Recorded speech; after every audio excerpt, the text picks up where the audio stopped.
ruin has come to our family. I'm Reginald Gickington, and you can call me Reggie, and today we'll be continuing our painting journey through the miniatures of the Darkest Dungeon board game by Mythic Games.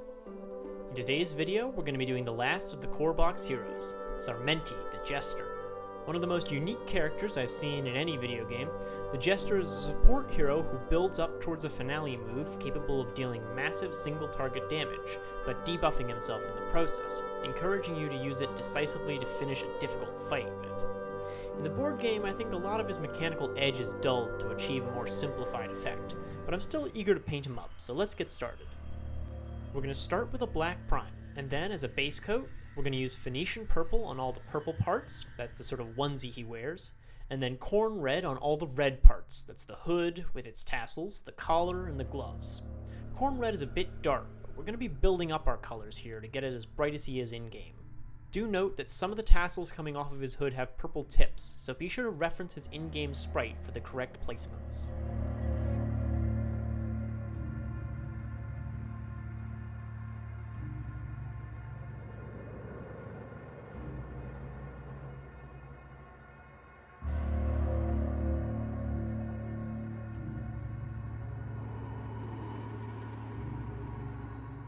Next up is Mephiston Red and Dead White. Mephiston Red is going all over the corn red elements, and Dead White is going on his mask.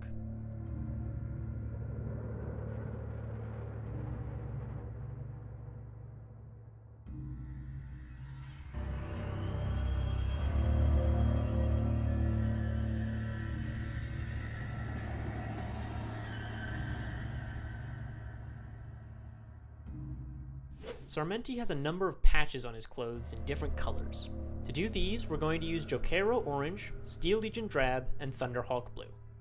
Essentially, his right ankle has a blue patch, his knees have orange patches, and his hip and back have brown patches.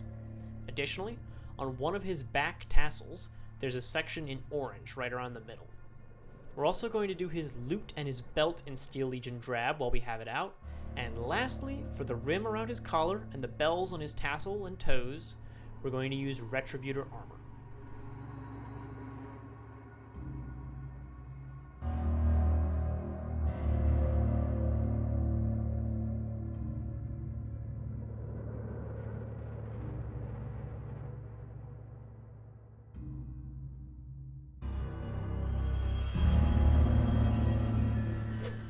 With that done, we're going to do an all-over black wash, as is common for these minis.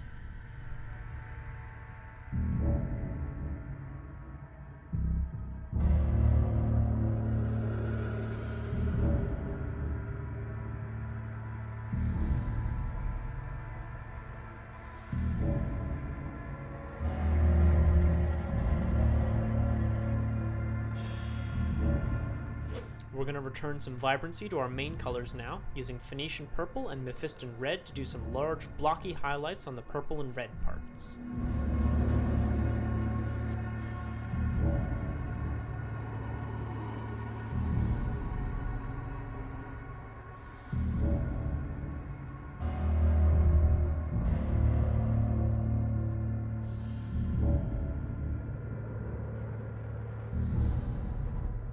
Next up, we're going to layer Runelord Brass over the gold parts, and do a small highlight of Evil Sun's Scarlet on the hood and gloves to really push them up even brighter. At this time, hit the tuning knobs at the head of his lute with Runelord Brass as well.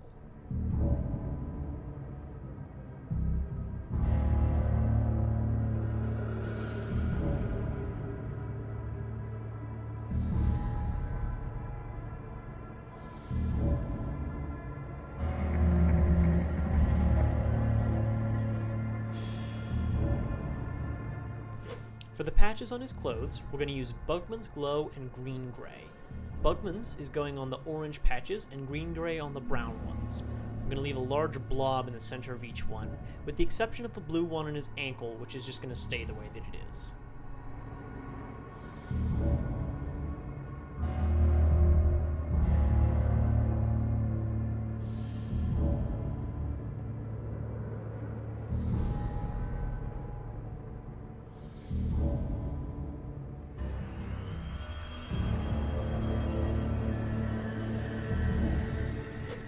The next step is going to be highlighting the face and the loot. For these, we're using dead white on the right half of his mask, that's his right. For the loot, we're going to do the strings in Stormhost Silver, running our brush along them in parallel.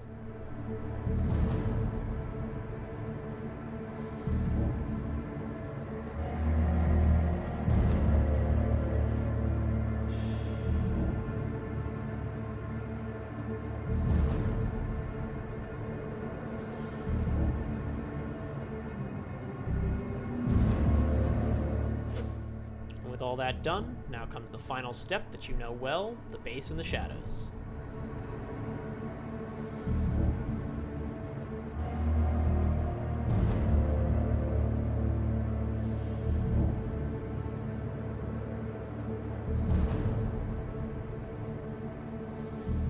That concludes the base game heroes with our tragic comedian. With all of them concluded, we still have a lot of monsters to get through, and I'm looking forward to tackling them head on. Not to mention the eventual arrival of Wave 2 with the rest of the regions and their associated heroes and monsters as well. With that said, I hope you all enjoyed, and feel free to tag me on Instagram @ReggieGick to show me how yours turned out. Links to my affiliated socials can be found in the description. Feel free to subscribe or like the video if you enjoyed it, and I'll see you soon with another painting tutorial.